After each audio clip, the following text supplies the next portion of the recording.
actually died. And so, with death certificate in hand, the man went to the American consulate to make arrangements to send the body to the States so that it could receive proper burial.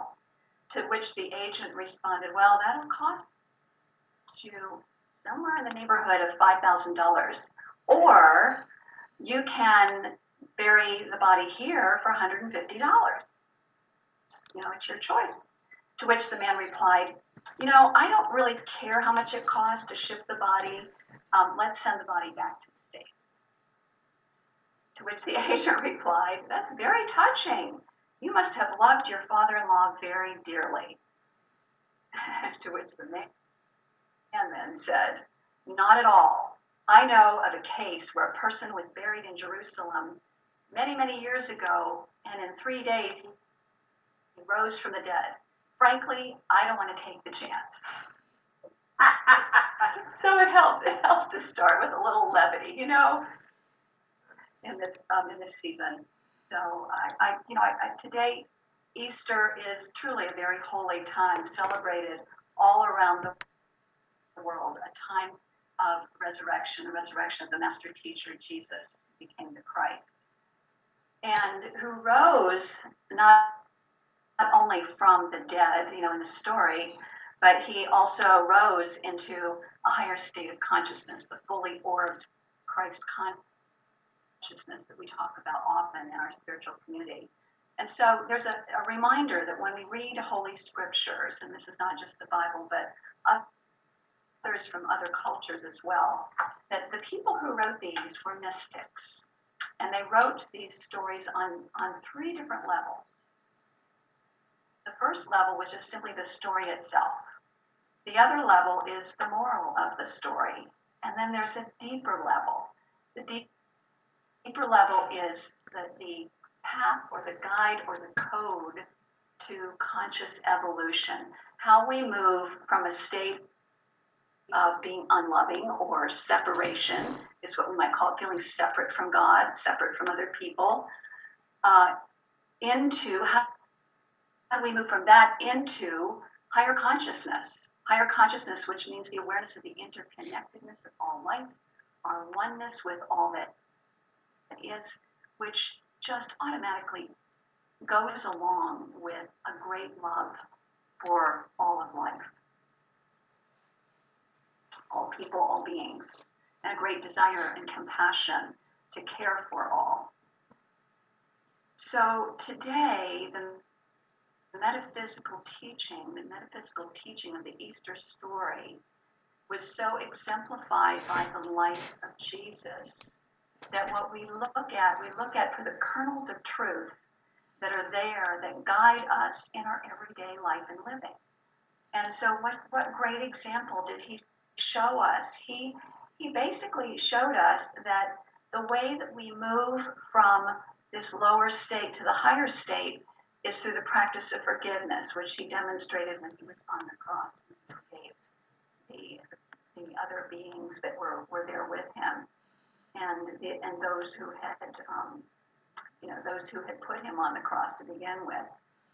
And also, there is a message there of who we are in truth, our state of being, our ultimate state of being, which is we are eternal beings, we are spiritual beings.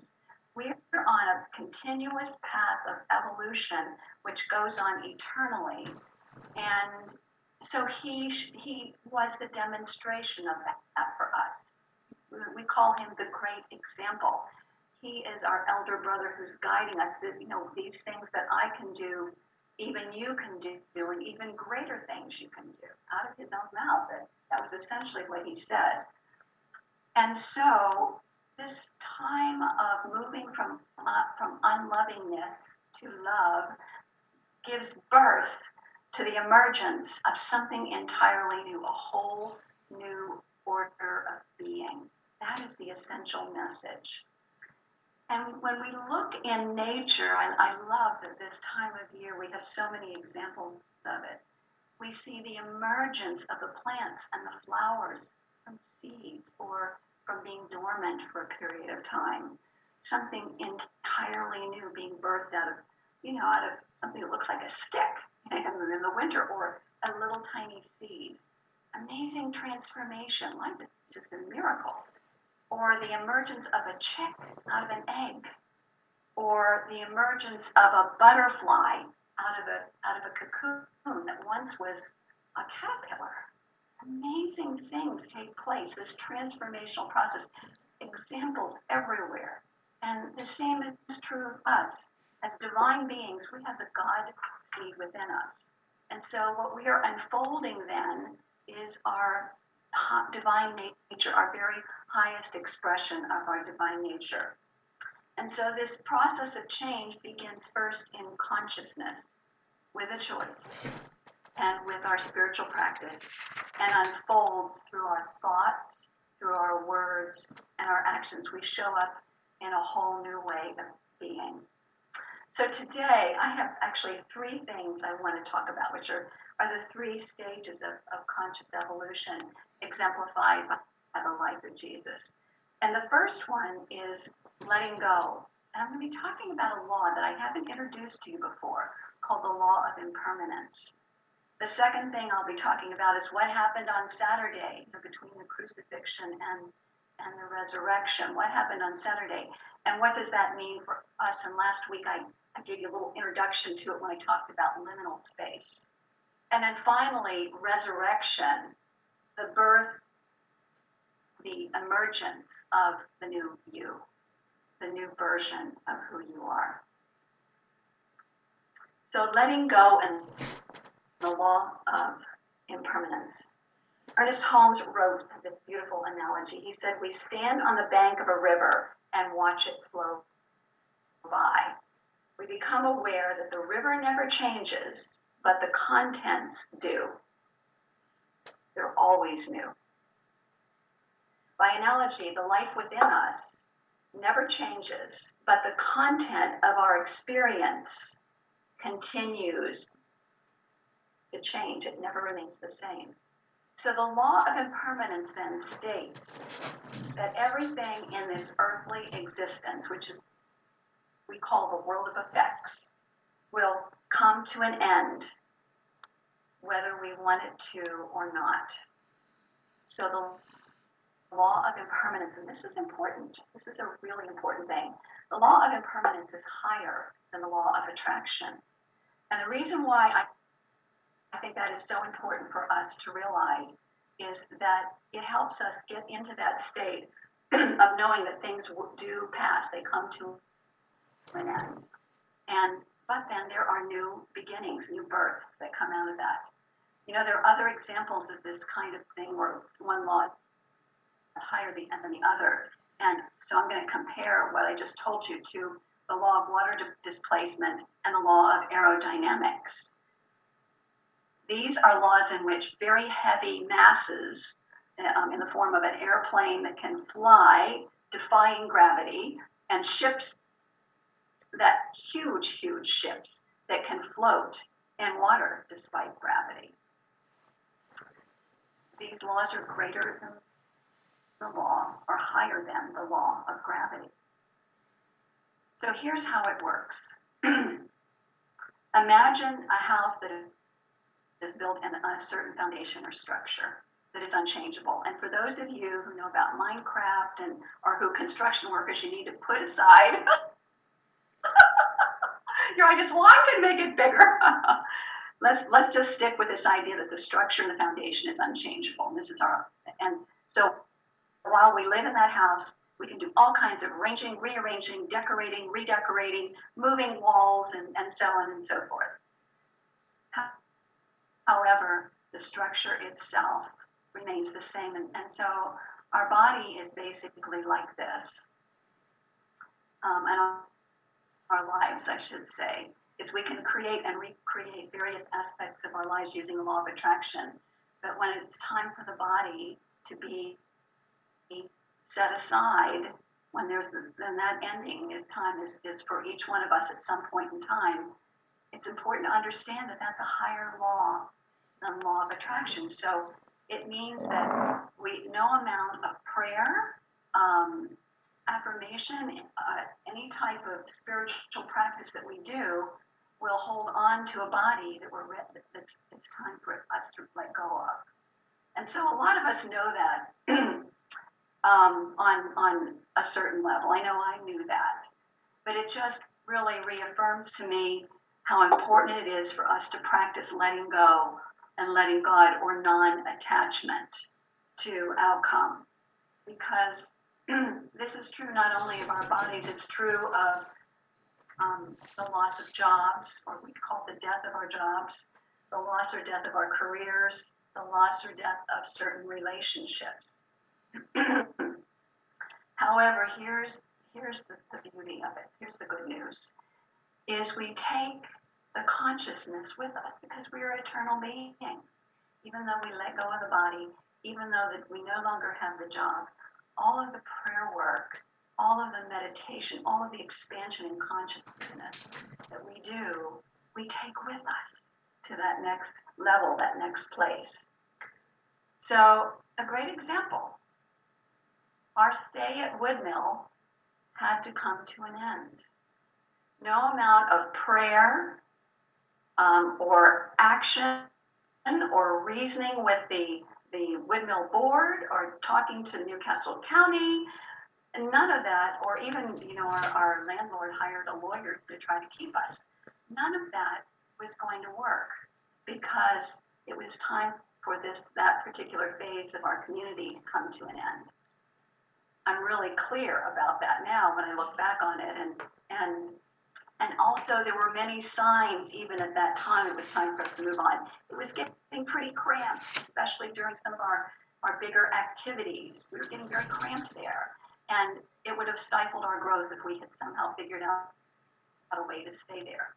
So as we let go of attachment to outcome, as we understand the law of impermanence, then that all things will come to an end in this earthly plane, and it's greater than the law of attraction, that it's easier to let go and make way for the new that's ready to be birthed.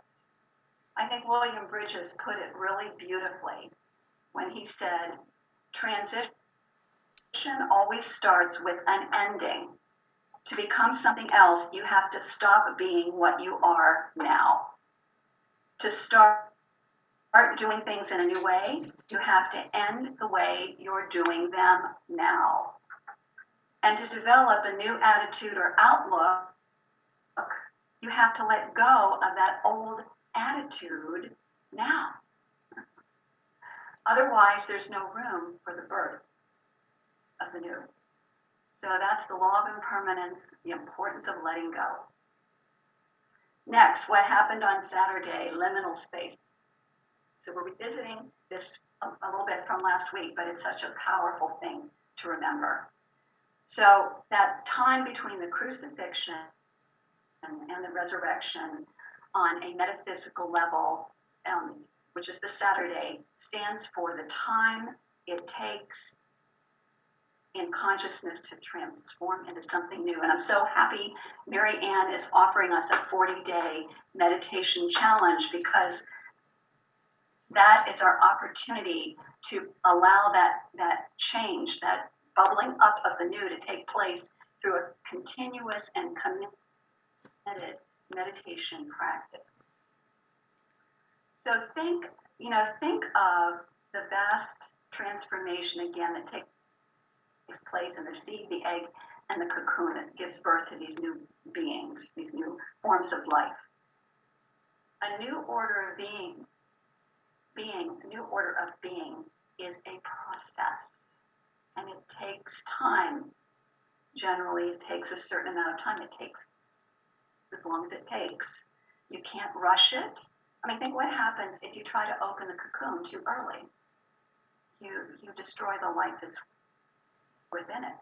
You cause it harm. So most of us want to rush through the liminal space as quickly as we can and get to the new. But what do we do in the process? So last week we learned the value of allowing ourselves to grow in consciousness organically. and continuing to do the inner work of transformation, meditation, forgiveness, prayer that we call spiritual mind treatment, because we know that shortchanging this process is self-destructive and leads to repeating patterns of the past, repeating our patterns of the past. So here's another example. So it was November 2019, and our deadline to be into a new place and actually be out of the place that we were by January 31st was coming up very quickly.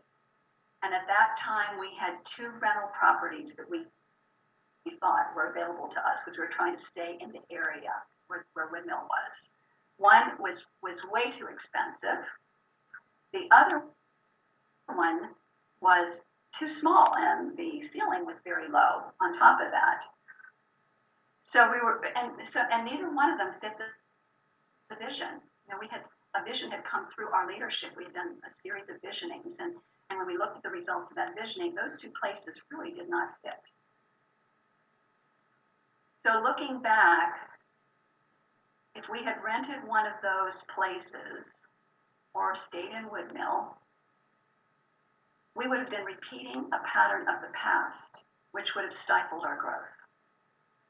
And so visioning is for the purpose of growth in consciousness. It's for transformation, personally and collectively. The time that was needed for us to grow in trust, in trusting the vision, in trusting the beautiful nature of the divine to unfold the vision, and also a learning to say no to the things that did not fit the vision. All of that opened the way for the emergence of the new, that yes, that was finally a yes that matched the vision. We were to grow in trust and faith and to be aware that a higher intelligence, God, is working on our behalf for our highest good. Eventually we connected with CC Arts, matching the vision, and it's unfolding even as I speak. So Jesus rose in God or Christ consciousness. He was born into a higher order of being by letting go of the body and demonstrating that for us. And the same God seed or potential that was in him again is in us. And it takes place in this thing called liminal time, when we let go of the old, when we do our spiritual practice, when we really do the deep inner work to make way for the new. Resurrection, the new you. So at a certain point, our intuition will tell us that we've learned what we need to learn during liminal space. New opportunities will arise and show themselves to us because we've truly raised our vibration into the awareness of oneness, our connection with all that is, which is God, our connection with universal intelligence that's guiding us, that's preparing the way.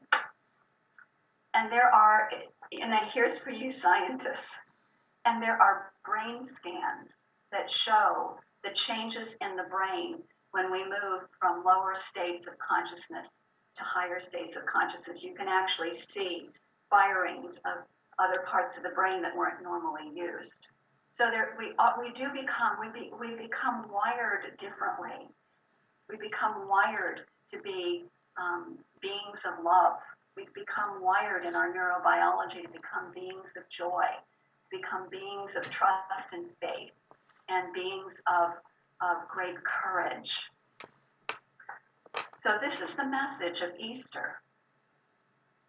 This is the message that will carry us forward in our daily lives. These are practical things that we can apply to our lives right now. So our example again is being in CC Arts means that we have become partners with CC Arts rather than having landlords and being renters. And so it's a different relationship. And so when this COVID-19 situation and lockdown started taking place, when they decided to close the facility, we were not charged rent. We're not charged rent for that period of time, which takes a huge burden off of our community. And think what would have happened if we had been in one of those other places where our landlord was expecting us to keep sending the rent. So this to me is such a great example of a higher intelligence, universal intelligence of God, working behind the scenes on our behalf. You could call it the law of good, the universal law, divine inspiration, that was all happening in divine perfect timing. Think about it. We moved in February 1, not realizing that we were in the midst, at that time, in the midst of this world pandemic. Perfect timing, the whole thing, and we had time to do our renovations and everything and have a few services. And so here we are, and we've learned how to make the next move to getting our word out there to a wider audience. You know, our even though our group here tends to be around 50, when we put it on Facebook, it ends up being what is it? It reaches way more people in the 400s, 500s. I don't know. It's a lot more people are being reached. So all of this has been working for our highest good, and that is in no way to diminish the importance of our compassion for all of those who are going through a lot of hardship. I do want to acknowledge that and let us know that is where our principle, our form of prayer comes in to play, is to support ourselves and all those around us in prayer and meditation and intention. So to conclude this, I'd like to read this quote by Deepak Chopra, and I know many of you know who Deepak is. He said, "The symbolic language of the crucifixion is the death of the old paradigm, and resurrection is a leap into a whole new way of thinking." So we may be in many different stages of this three-stage process that I talked about in different areas of our life, our careers, our relationships, our financial well-being, our spiritual growth. Some areas are blossoming, some areas have endings coming to them, and others are in that liminal space. So there's a value in each stage of conscious evolution that I've just described for you, which is what the story of the Easter story really is all about on that deep level. And so it's always ultimately about rising in consciousness. Let's turn within in prayer. So feeling that beautiful state of grace and awakening, that rising in God consciousness in this moment, I am fully aware that all there is God, infinite, universal intelligence, the source of all that is, the creator, the creative medium, the energy field that surrounds us and within us, and the manifestation, this physical universe. It's all God. All realms and all levels, layers, areas, and aspects of being are the activity of God. And so I know that as we remember that, we know that we are the life of God individualized. We are the sons and the daughters of the Most High God.